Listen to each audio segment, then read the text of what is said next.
there in the future. Someday, it will happen, if you continue to do what you are doing now. As my beloved brother, Saint Germain, said, there is a time for evolutionary progress, and there are certain times where you need to make a revolutionary shift in consciousness. The revolutionary shift you need to make, if you want to step up to a higher level, is to recognize that what defines you as a being in embodiment on Earth is your birth trauma. It has defined you from your first embodiment. All of these other things that you might have done, various therapies, studying various teachings, practicing spiritual tools, they have all been helpful in bringing an evolutionary change, and you have progressed by doing it. But they will actually not truly shift your consciousness because they are not touching the birth trauma. It is as if they are circling around it but not getting to it. That is why you need to make the shift and realize that there comes that point where you know from within. Because you recognize the truth in what we are saying. That the next step for you is to look at this birth trauma directly. You cannot walk around it and you cannot skirt the issue. You cannot focus on other things.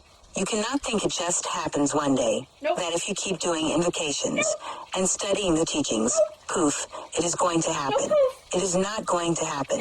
You may need to make a conscious decision to confront this, to go right into it and to discover how the fallen beings paralyze you. The book My Lives describes one way.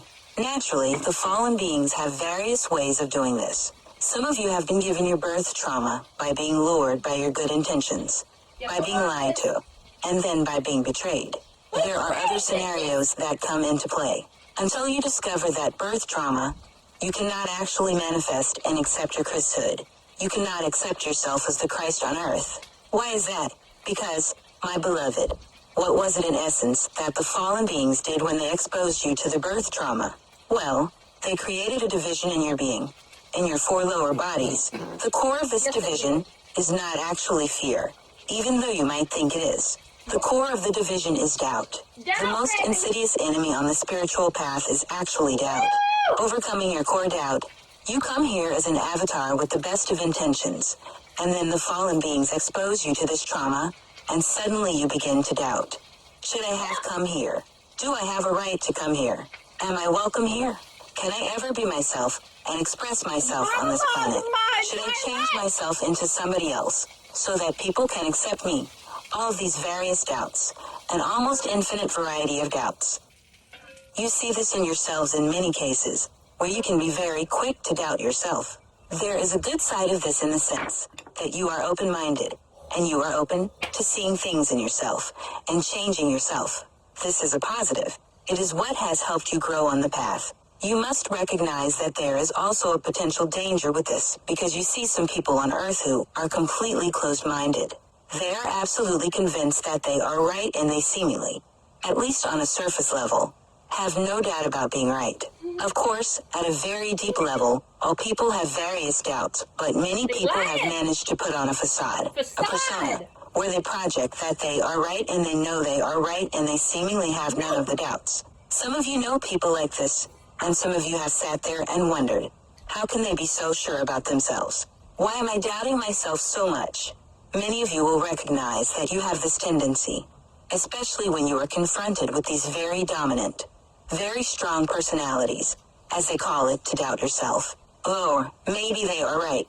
Then, suddenly you will go into a loop in the mind, and this loop is created by the linear mind, the analytical mind. What can the analytical mind do? It can always come up with arguments for or against any viewpoint, any topic. It can. I could go on and on. Argue from both sides of the issue. I know. When you have this tendency to go into doubt, then your analytical mind can always present an argument for why you might actually be wrong, or maybe you should not speak up. Maybe you should not challenge that person. Nope. Maybe that person is right after all. Maybe they just have a right to be the way they are, and maybe you should just ignore it and submit to them, or go away and leave them where they are, without challenging them. You understand what I said earlier. The greatest fear of the fallen beings is to have the living Christ in embodiment who challenges them. What have they done? They have attempted with every avatar that came to this earth to insert an element of doubt, so that you do not dare to challenge them. The absolutely last thing they want is for you to reach a certain level of Christhood, and then challenge them. They have done everything possible to prevent this, And their main tool is this element of doubt they have inserted into you. It is only when you look at the birth trauma consciously that you will discover what it is you doubt about your right to be here. Your right to be the living Christ in embodiment. Your right to challenge the fallen beings. Your right to express who you are. Your higher spiritual identity. Only when you look at the doubt will you be able to see that the fallen beings used a specific viewpoint, a specific belief too. Insert this doubt. That belief is an illusion. Why is it an illusion? Because it is dualistic, and this means that when you look at this belief in isolation, it might seem valid. When you step back and realize that in duality every single viewpoint has an opposite polarity, then you can see the opposite polarity of the viewpoint that caused your doubt. Then, you can see that you can also come up with valid viewpoints to support that polarity. And that is when you can see that none of them are the ultimate reality. Selecting out the existential doubt. Do you understand, my beloved? The fallen beings can only operate with duality. Duality is always a polarity. How do the fallen beings take on any appearance of authority? How do they manage to make people believe that here is one viewpoint, a dualistic viewpoint, that is an absolute truth? Well, they can only do this by ignoring the opposite dualistic polarity, by downplaying it, by hiding it, by making people ignore it or doubt it. Therefore, they elevate the one polarity as the absolute truth. Sometimes they also present the opposite polarity as evil, and of course, you can see this